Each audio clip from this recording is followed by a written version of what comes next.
Assalamualaikum, anda sedang menonton Sekilas Fakta 31 Mac 2023 bersama saya Nusha Mama Amin.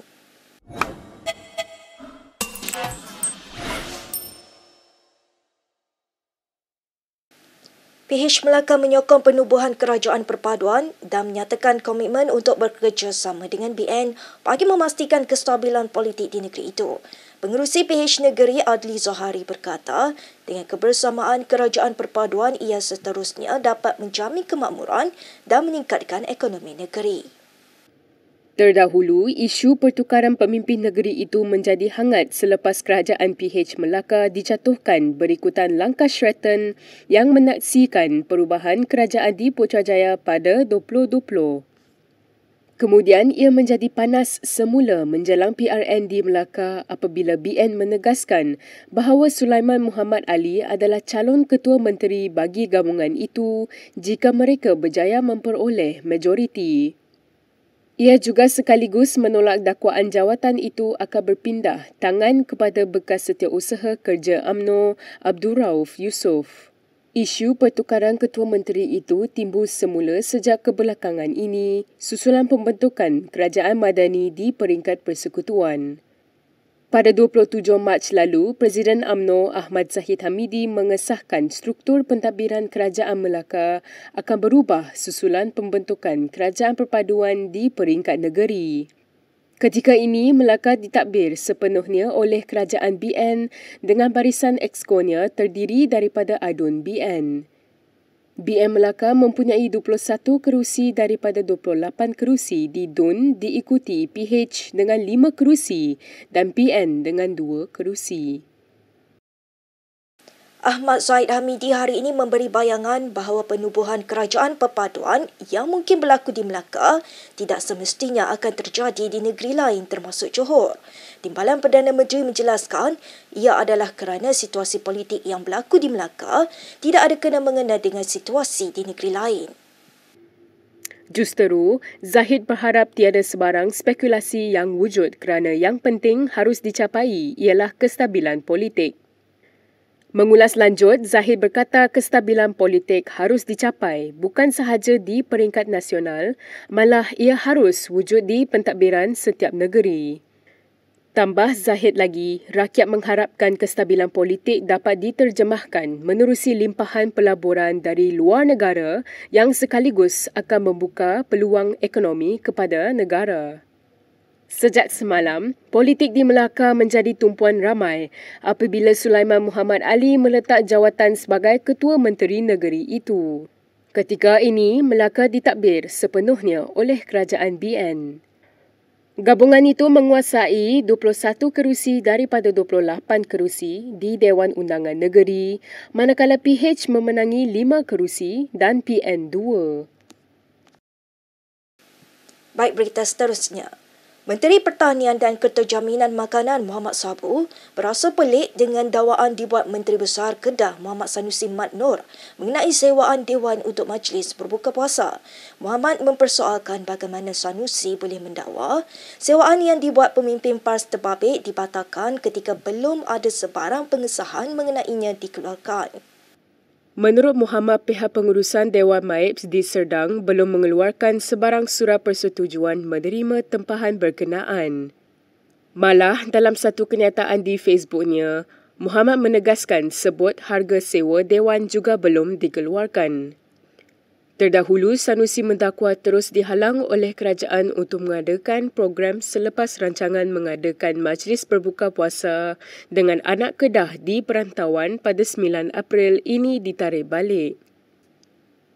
Pengarah pilihan raya PAS Pusat itu juga mendakwa disekat daripada menghadiri pameran antarabangsa maritim dan aero angkasa Langkawi di Langkawi. Kata Muhammad lagi, dia juga muskil bagaimana Sanusi dan PAS boleh menyebarkan poster mengenai Majlis Berbuka Puasa berkenaan sebelum lokasinya disahkan. Muhammad juga sempat menyindir Sanusi supaya tidak berkongsi perkara yang tidak pasti kerana biasanya menurut Muhammad, jika sesuatu perkara sudah pasti baru dikongsi. Sebenarnya, tambah ahli Parlimen Kota Raja itu tiada masalah untuk Sanusi mengadakan program tersebut di MIPS jika ia berlangsung seperti dijadualkan. Bekas Perdana Menteri Najib Razak akan terus menjalani hukuman penjara 12 tahun yang dijatuhkan terhadapnya. Panel Hakim Mahkamah Persekutuan menolak permohonan semakan Najib terhadap sabitan dan hukuman terhadapnya dalam kes rasuah SRC berjumlah RM42 juta. Empat hakim membuat keputusan menolak permohonan itu, manakala seorang hakim membuat penghakiman menentang. Hakim Besar Sabah dan Sarawak Abdul Rahman Sebli yang mempengerusikan panel 5 hakim itu membuat keputusan bertentangan.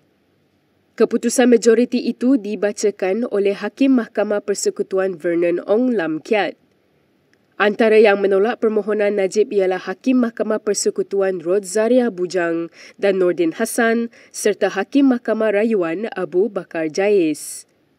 Keputusan hari ini selari dengan keputusan yang dibuat 23 Ogos tahun lalu oleh panel hakim yang dipengerusikan Ketua Hakim Negara Tengku Maimun Tuan Mat yang mengekalkan sabitan bersalah dan hukuman penjara 12 tahun dan denda RM210 juta terhadap Najib.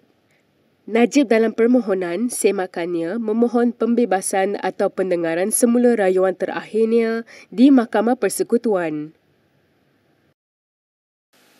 Sementara itu, lebih 100 penyokong Najib yang berkumpul di pekarangan Istana Kehakiman hari ini kecewa apabila Mahkamah Persekutuan menolak permohonan Najib menyemak semula sabitan dan hukuman terhadapnya.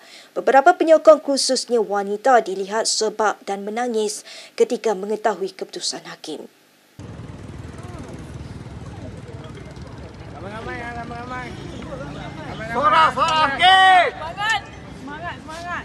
Perkataan Ramadan ni InsyaAllah, amin. Saya je, kita bukan suka tapi berdukal.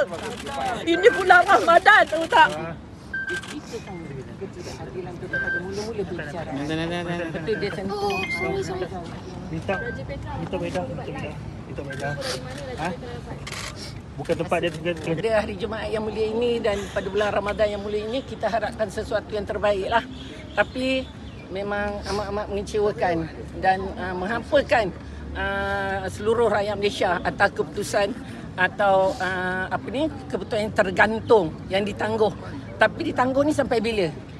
Itu yang kita rasa kecewa dan kita benar-benar rasa tak puas hati apa yang telah berlaku pada pagi ini.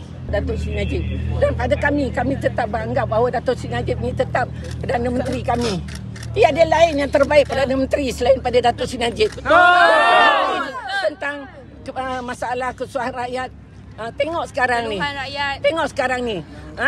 Masalah rakyat, kesusahan rakyat.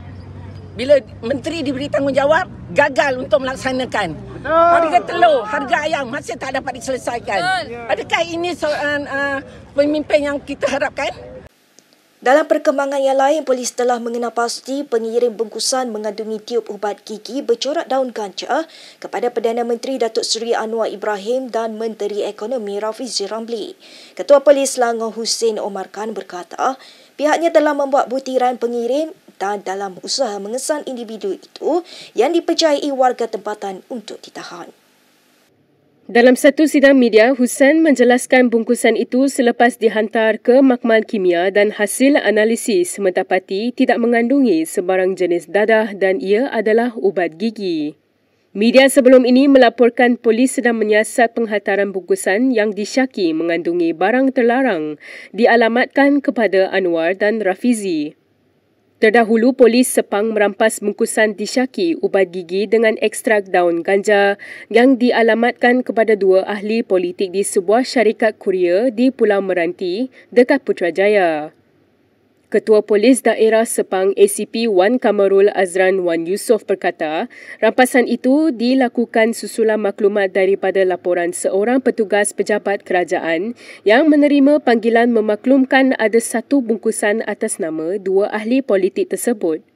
Susulan itu, Rafizi berkata, tindakan pihak tertentu yang menghantar barangan berupa ekstrak ganja kepadanya adalah sia-sia dan suatu pembaziran. Ini kerana menurut Rafizi, sama ada dia atau Anwar, mereka tidak terbabit dalam pengambilan ganja. Baik, berikut beberapa lagi ringkasan berita untuk hari ini.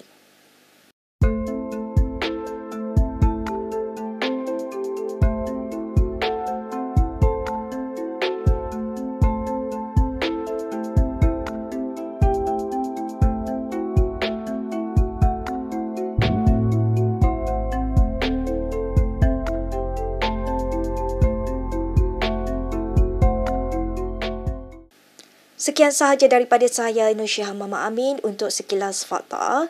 Untuk lebih banyak berita, anda boleh melayari kinitv.com. Anda juga boleh mengikuti kami di Instagram, Twitter, YouTube dan Facebook. Salam hormat dan jumpa lagi.